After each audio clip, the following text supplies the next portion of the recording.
Hello friends, welcome to the special educators channel. आज हम पढ़ने वाले हैं PWD act and RPWD act के बारे में। एंड उससे पहले मैं आपको बताना चाहूँगी, अगर अभी तक आपने इस चैनल को सब्सक्राइब नहीं करा है तो इसको जल्दी से सब्सक्राइब कर दें, क्योंकि this is the one spot where you are going to find everything about B.Ed special education and also about KVS and DSSB. So this is the most important channel for you guys if you want to clear your examination. I can guarantee you, अगर आप इसमें से पढ़ लेंगे, हमारे notes पढ़ लेंगे, तो आप B.Ed में फ़ेल तो बिल्कुल नहीं हो सकते हैं, टॉप ज़रूर कर सकते हैं। तो चलिए फिर शुरू करते हैं आरपीडब्ल्यूडी एक्ट और पीडब्ल्यूडी एक्ट के बारे में। आज हम आरपीडब्ल्यूडी और पीडब्ल्यूडी के बेसिक्स पढ़ने वाले हैं। इसकी नेक्स्ट वीडियो में हम इन 21 डिसेबिलिटीज़ को इन डिटेल भी पढ़ेंगे, लेकिन आज जो हम बेसिक्स पढ़ने वाले हैं वो आपकी स्पेशल एजुकेशन में और केवीएस में और DSSB के स्पेशल एजुकेटर वाले एग्ज़ाम में, जिसकी वैकेंसी बहुत जल्दी निकलने वाली है, उसमें बहुत काम आने वाला है। तो लेट्स स्टार्ट। पीडब्ल्यूडी एक्ट की फुल फॉर्म होती है person with disabilities, equal opportunities, protection of rights and full participation. ये एक्ट आया था 1995 में। ये इंडिया का पहला ऐसा एक्ट है जिसने फोकस किया उन लोगों पे जिन्हें डिसेबिलिटीज़ हैं। ये हमारा जो एक्ट है ये लागू हुआ था 7 फरवरी 1996 में।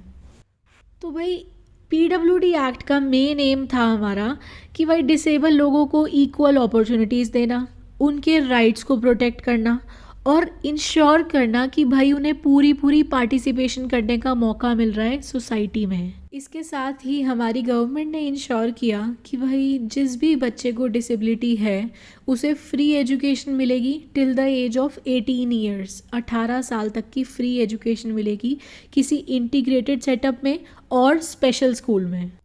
तो गाइज़, अब हम जानेंगे कि ये जो पीडब्ल्यूडी एक्ट है ये कौन कौन सी डिसेबिलिटीज़ को कवर करता है। तो मेनली ये सिर्फ और सिर्फ 7 डिसेबिलिटीज़ को कवर करता है, which is blindness, low vision, leprosy cured, hearing impairment, locomotor, mental retardation and mental illness. बाद में जब आरपीडब्ल्यूडी एक्ट आया तो इन 7 डिसेबिलिटीज़ को इंक्रीज़ करके 21 डिसेबिलिटीज़ कर दिया गया था, जिसके बारे में हम अभी अपनी आगे की वीडियोस में पढ़ेंगे। इनफैक्ट आपको ये सारी डिसेबिलिटीज़ इन डिटेल मिलने वाली हैं हमारे यूट्यूब चैनल पे।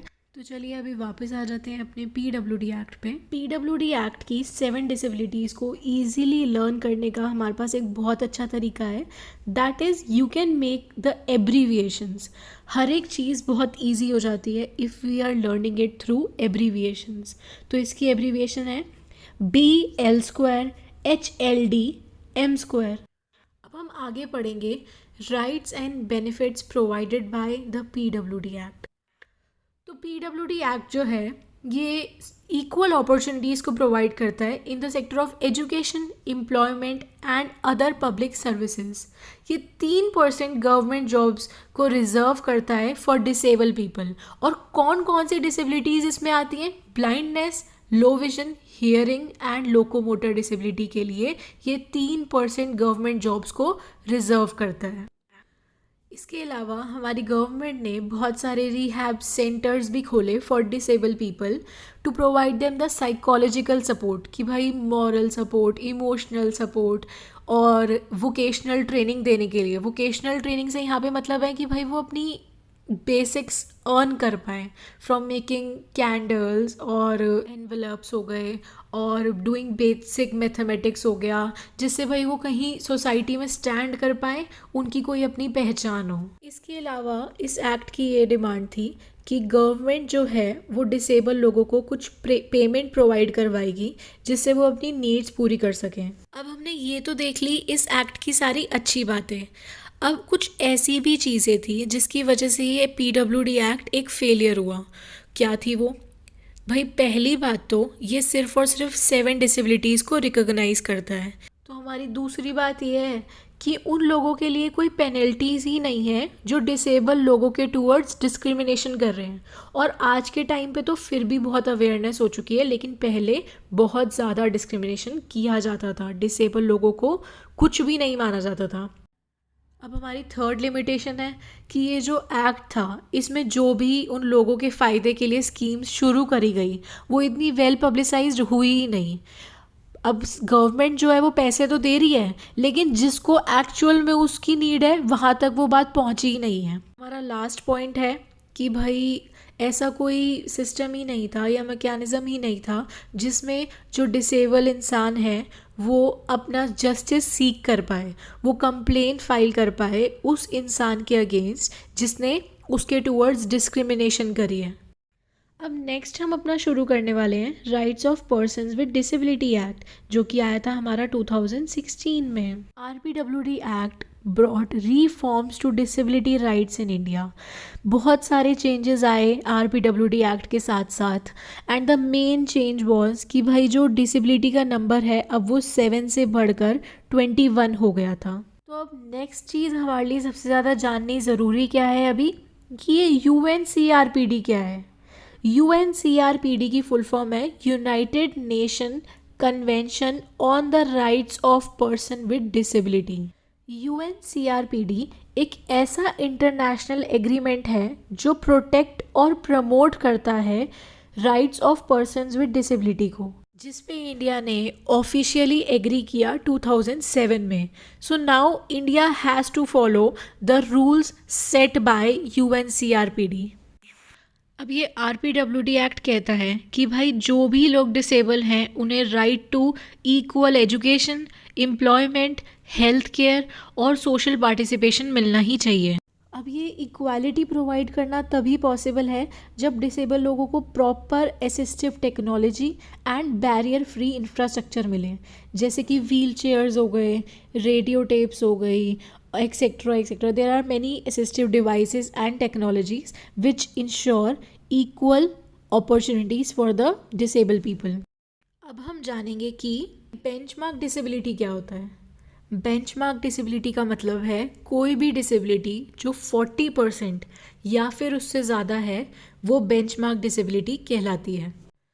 अब हम पढ़ेंगे रिजर्वेशंस के बारे में।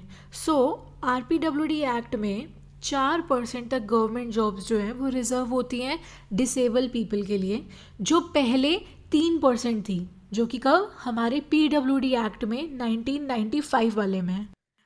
5% of seats are reserve for educational institutions also, कि भाई जो एजुकेशनल इंस्टीट्यूशंस हैं उसके लिए भी 5% सीट्स जो हैं वो PWD के लिए रिजर्व्ड होंगी एंड उनको PWD को सेपरेट लैंड्स भी अलॉट होती हैं कि भाई ये सिर्फ़ और सिर्फ उनके रहने के लिए हैं, वो वहाँ पे रहेंगे।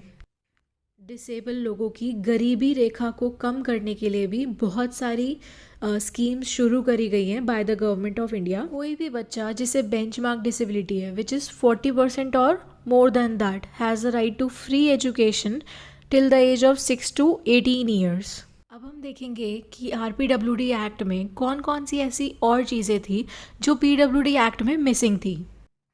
अब RPWD एक्ट ने जो है वो पेनल्टीज़ इम्पोज करना शुरू कर दिया कि अगर कोई भी इंसान डिस्क्रिमिनेशन करेगा टूवर्ड्स पर्सन्स विद डिसेबिलिटी कि भाई तू तो विकलांग है, तू ये है, तू वो है, या फिर उन्हें बुरा बोलेगा, कुछ ऑफेंसिव बोलेगा, तो उसके अगेंस्ट क्या है, पेनल्टीज़ हैं। अब The second main thing done by the government is कि establishment of special courts at district level, कि now they can fight for the justice।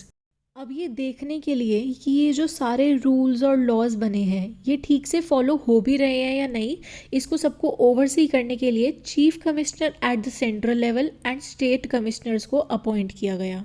National and state advisory board ने इस चीज़ पे काम किया कि ये जो एक्ट है ये पूरी कंट्री में इम्प्लीमेंट हो जाए ढंग से।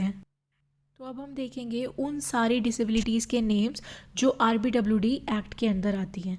अभी तक सबको ये तो क्लियर हो गया होगा कि RPWD एक्ट के अंदर 21 डिसेबिलिटीज़ आती हैं। So these are the disabilities which comes under RPWD act. You can take the screenshot of this page to learn the names of these disabilities or comment below if you need the abbreviations of the same. So next is our differentiation between PWD and RPWD Act. ये एक तरीके से पूरा sum up है of PWD and RPWD. So the first point is कि PWD act में 7 recognised disabilities हैं and RPWD act में 21 रिकॉग्नाइज्ड डिसेबिलिटीज़ हैं। पीडब्ल्यूडी एक्ट में 3% रिजर्वेशन है गवर्नमेंट जॉब्स के लिए, आरपीडब्ल्यूडी एक्ट में 4% रिजर्वेशन है गवर्नमेंट जॉब्स के लिए। पीडब्ल्यूडी एक्ट में कोई एजुकेशनल रिजर्वेशन नहीं है एंड आरपीडब्ल्यूडी एक्ट में 5% of seats are reserved in educational institutions. PWD Act, there is no penalties against discrimination, but there are penalties in RPWD Act. There is no special courts in PWD Act and there are special courts in RPWD Act. In PWD, the implementation is done by Chief Commissioner and in RPWD, the implementation is done by Chief Commissioner as well as State Commissioner. जो PWD act है ये UNCRPD से aligned नहीं है, ये उसकी guidelines को follow नहीं करता है, वेयर एज जो RPWD एक्ट है ये UNCRPD से अलाइंड है, ये उसकी गाइडलाइंस को फॉलो करता है। I hope RPWD and PWD is clear to all of you now. ये कुछ प्रैक्टिस क्वेश्चंस हैं जिनका आप स्क्रीनशॉट ले सकते हैं which are going to help you in your exams. अगर आपको वीडियो पसंद आई हो तो कमेंट ज़रूर करें एंड सब्सक्राइब करें। Thank you so much.